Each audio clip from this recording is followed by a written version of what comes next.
Hey everybody, it's the Commodore from the Clan of the Grey Wolf, and you are watching the weekly Wringer series here on clanofthegraywolf.com. So we've got a lot going on this week, and I'm going to try my best to see how we can fit this thing down. But here's what we've got to do. I'm going to wrap up last week's question about the Wii U and hardcore gamers.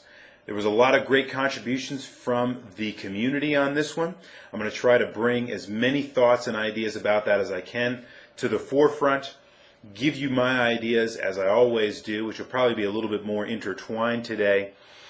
And then I'm going to ask you a question for next week, keeping with our E3 wrap-up theme. I want to ask you a question about the state of video games here in 2011. So, that's what we're going to do. Let's get right down to it. So, last week, if you recall, the question that I asked was about if you all thought that the Wii U would be successful in attracting a more hardcore audience. It's very clear from my perception, and I think from many others, that the Wii U is an attempt by Nintendo to continue to do what they've done with the Wii in terms of audience, and then to kind of expand their way back in to the space that they gave to Sony and Microsoft within that hardcore gamer definition of gamer type. Okay? Now, this raises a lot of questions that many of you spoke about. Now, before I get into any of the specifics, I want to talk about what those questions are, and we'll see how those things kind of get answered as we go through. First and foremost, the question got brought up many, many times. What does it actually mean to be a hardcore gamer nowadays?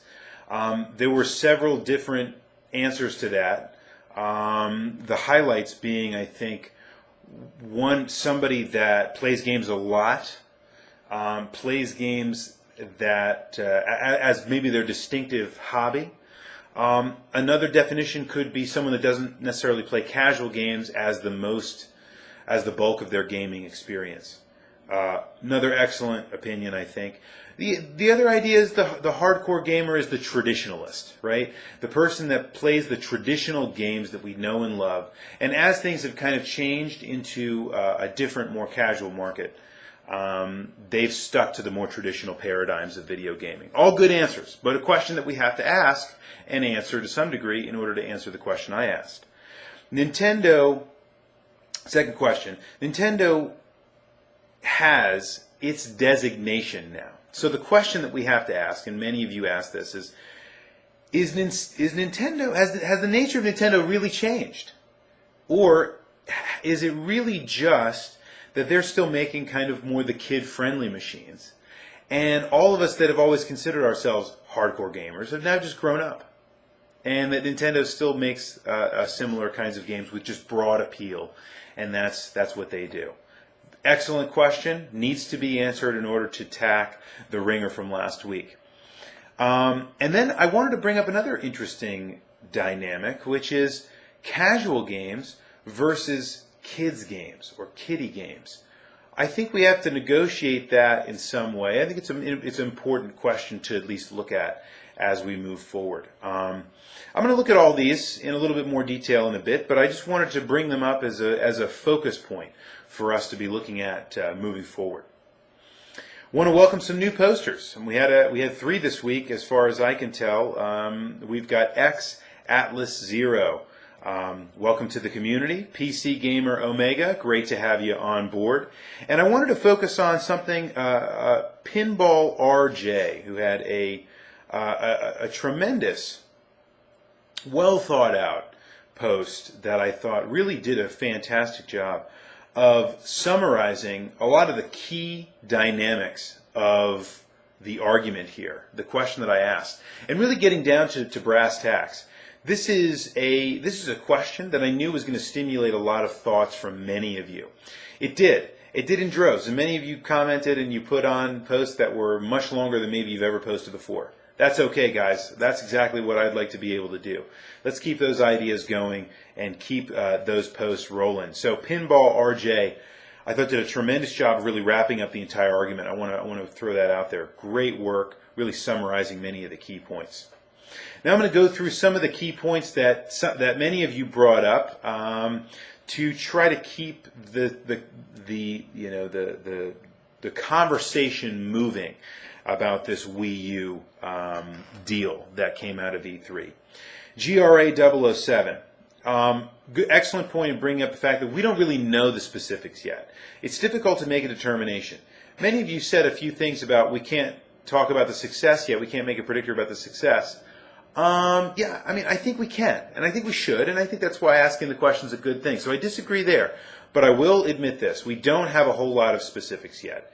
The only thing we really get an indication of is what Nintendo put into their press conference and the few pieces of information that have come out of Nintendo since. Like the fact that they're going to ship and have support for one Wii U controller per unit when it ships. Doesn't mean it's not going to change later or that they're not going to have those controllers to buy afterward. I'm sure they will. The point is that's just an example of information that's trickled down. So the point is we know very, very precious little at this point, and I think that's a point well taken. Now, the Male White Mage brought up a very important point in that, maybe this whole question doesn't make a whole lot of sense just because why do consoles have to be all the same? I think you've hit on a very, very good point here. Nintendo took the point of domination that they now sit at in the video game world, as it were, because in some ways they ditched the idea of what a console was supposed to look like, the things that it was supposed to do. They kept a lot of the very traditional, very strict ideas that they've held for a long time that have made them successful. No problem, they accentuated those. But they also extended it out. They made the console look a little bit different. The 360 and the PlayStation 3 really continue with the traditional paradigm of what a console should look like. Nintendo kind of turned it on its head a little bit. And so I think your question is important of why all consoles have to look the same. Because, and you bring this point to the forefront, for the greatest part of the last couple of years, what set Nintendo apart from everybody else is the fact that their console hasn't resembled everyone else's. So in that sense, the question of whether they're going to be successful attracting hardcore gamers, maybe it's irrelevant because Wii's ability to maintain dominance is probably not going to rely on that at all. Or Wii U, I should say. And so I think that's a fantastic point. I want to thank Sonic Rose for bringing up the economics of this argument. And talking about the price pointing and talking about traditionally how that's played up in terms of purchasing history. I think it's absolutely pertinent that we speak about this. One thing that Sonic Rose brought up, I think, is central to every console is in order to have a successful console, and Rue has done some talking about this. We did this on an Echo screen a while back. But the ingredients of a successful console really kind of boil down to timing, market dynamics, but more than anything, really software support makes and breaks consoles. We've seen that throughout history. But if we rely on one of those pieces rather than all of them, I think we're really going to lose. I think you just see. Look at something like the Dreamcast, which made some great software, but really died a slow death for a lot of other different reasons. And so I want to highlight a few things about the economics of this. The reason I really want to say this is a great part of this argument. Rue and myself, we used to have arguments about this all the time, over a decade ago. And at that point, I remember very distinctly having this argument about the PlayStation 2, the Xbox, and the GameCube, and which at that point we thought was going to win that console generation. Of course, Rue, big surprise. I'll give you all 5 seconds to guess. Guess the GameCube. And my guess was the PlayStation, because at that point, number one, I was probably more of a PlayStation fanboy, and he was probably more of a Nintendo fanboy, but that being what it is, let's forget that for a second. The reason why it's important to point out is because we had an argument I remember very distinctly, where Rue was talking about the fact that Nintendo, because of its position in gaming console history, would win out. And my point was, the reason the PlayStation would win was for no reason other than that Sony was the best at making the PlayStation a economic response to the market more than anything else. More than trying to make excellent games, more than trying to be the shiniest box on the market, they just focused on selling video games. Guys, this is a business, right? And Sonic Rose does a great point. Does a great job of pointing this out. It's a business, guys. There are economics involved here. People have a price point that they're willing to pay. People have a price point that they're not willing to pay. That happens in every single product that you have out there in a free market system, which we all know and love. Sorry for any of you that live in a country that might be a fan that doesn't have a free market economy.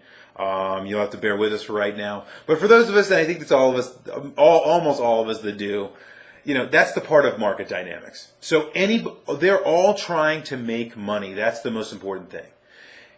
The reason that Shigeru Miyamoto is not the executive in charge of the business at Nintendo is because he is not good at the economics of it. He's fantastic at the game design part of it. This is the reason why Sony's gone through a lot of executives. Think of Phil Harrison. It's why Xbox had Jay Allard and Peter Moore move on. It's because they needed people that could focus on what was the best strategy to continue in development of a system that people were actually going to buy. And I think if you look at PS3 in terms of Phil Harrison's vision, I think it's probably not there. And it's why Sony's continued to rebound and be more successful. And if you look at the way the 360 has worked now, it's not the vision of Jay Allard, although I think it's probably closer to Jay Allard than it is maybe Peter Moore. It's come to represent something much different.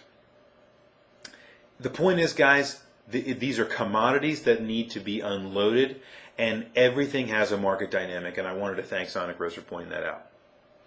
Now, one thing that I really, really enjoyed specifically from Pinball RJ is the question of, do we see, with something like the Wii U, a return to the dynamics of something like the Super Nintendo? Now, this is a very different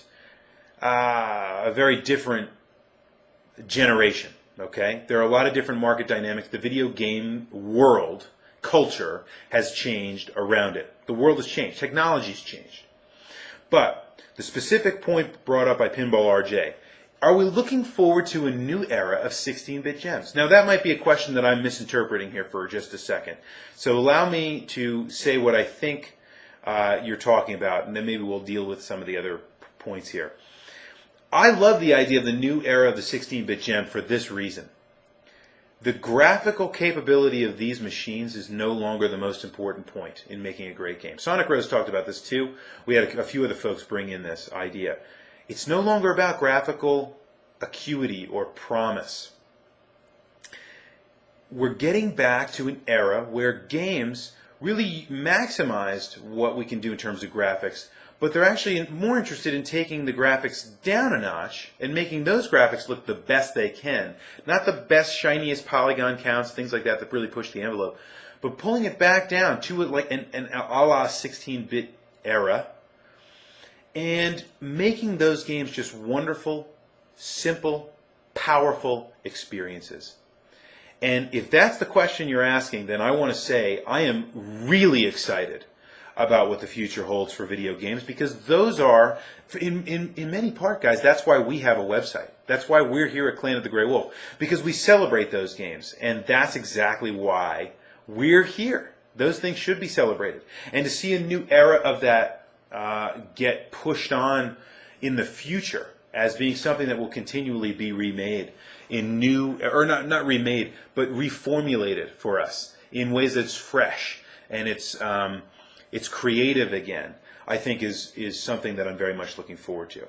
If you're looking, if by this question of a new era of 16-bit gems that you're looking forward to games that are just going to look nice and will be games that we'll all finally remember, that's not necessarily what I'm talking about. I think that will happen, but that's not what's interesting to me. What's interesting to me is that you see a lot of great games out there, and guys, look at what was on the E3 floor this year.